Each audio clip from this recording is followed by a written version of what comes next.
वकील बहू। जनक पेशे से एक बहुत अच्छी वकील थी, लेकिन कहते हैं ना, बहू कितनी भी बड़ी तोप क्यों ना हो, सास के सामने तो भीगी बिल्ली ही होती है।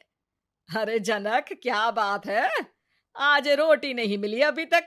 ये तेरा कोर्ट नहीं है जो आज फैसला ना हुआ तो कल की तारीख मिल जाए। रोटी तो रोज वक्त में चाहिए। हाँ।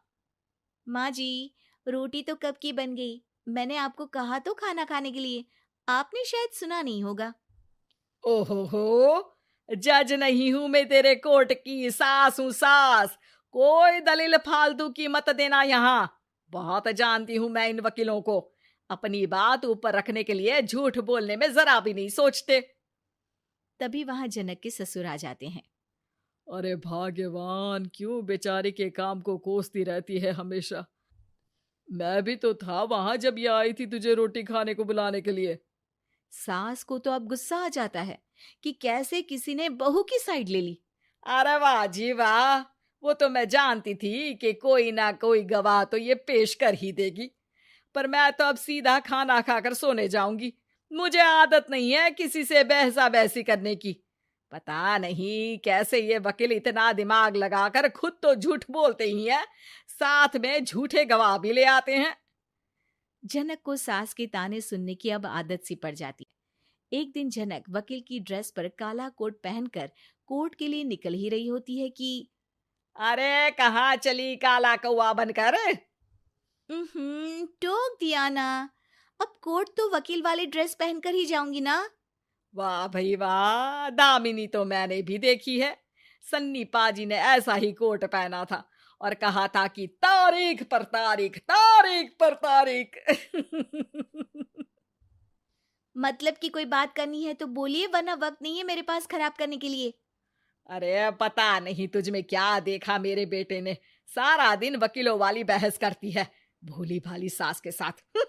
अच्छा सुन, जो इतनी बहस मेरे आगे करती है ना, जरा अपने बॉस से कर ले, जो 1 साल भी ना हुए तेरी शादी को और काले कपड़े पहना दिए। अंदर जा और लाल कोट पहन कर आ, पता तो चले कि नई नवेली शादी हुई है। अरे माँ जी, कोर्ट में मेरा बॉस क्या करेगा? ये तो पूरे देश की ड्रेस है वकीलों के लिए। लेकिन सास तो ठहरी सास। अच्छा, तो कोई जरूरत नहीं है 2-4 साल कोर्ट जाने की। शादी थोड़ी पुरानी हो जाए तब इजाजत दे दूंगी मैं तुझे काले कपड़े पहनने की। अब क्या था, मन मारकर जनक को लाल रंग का कोट पहनकर कोर्ट जाना पड़ता है। उसके जाने के बाद आहा, बढ़िया, ये पूरे देश की ड्रेस की बात करने वाली। अरे पहना दिया ना लाल कोट। अब सास आए दिन या तो जनक को उसके काम का ताना देती, या फिर उसका काम छुड़वा देने की धमकी। तंग आकर एक दिन जनक पति से कहती है, मैं सोच रही हूँ कि कोर्ट जाना बंद ही कर दूं। अरे क्यों यार, इतना अच्छा करियर है, क्यों छोड़ने की सोच रही हो? अरे लाल रंग का कोट पहनकर जाना पड़ता है। हर बात पर सास ताना देती है कि वकील तेज होते हैं, सवाल जवाब करते हैं, झूठी दलीलें देते हैं। अरे तो ठीक है ना, वो जो कहती है अपनी समझ से कहती है, लेकिन तुमको तो पता है ना कि सच्चाई क्या है। जनक को पति की बात से हौसला मिलता है कि तभी घर पर कुछ लोग आ जाते हैं। अरे आइए पंच साहब, कैसे आना हुआ? अरे भाई साहब, सुना है कि आपकी बहू वकील है। तभी वहां सास आ जाती है। हाँ है तो, लेकिन क्या हुआ? फिर कहीं बहस कराई क्या? अरे हम तो खुद दुखी है उसके व्यवहार से। अरे भाभी जी, आपको तो पूरा मोहल्ला जानता है कि आप कितना बोलती है। फिर हम यहाँ बहू रानी की कोई शिकायत नहीं, बल्कि अपनी परेशानी लेकर आए हैं। ससुर जी खुश हो जाते हैं। हाँ हाँ, मैं भी बहू को बुलाता हूँ। जनक वहां आती है, सबको नमस्ते करके बैठ जाती है। बहू रानी, हमारे गांव में बड़ी मुसीबत आ गई है। अब तो पूरे गांव की जिम्मेदारी मानो तुम्हारे कंधों पर है। अरे ना ना, इससे तो घर की जिम्मेदारी पूरी नहीं होती, ये गांव की जिम्मेदारी क्या लेगी? भाभी जी, आप चुप हो जाओ। यहाँ पढ़े लिखे लोगों की बात हो रही है।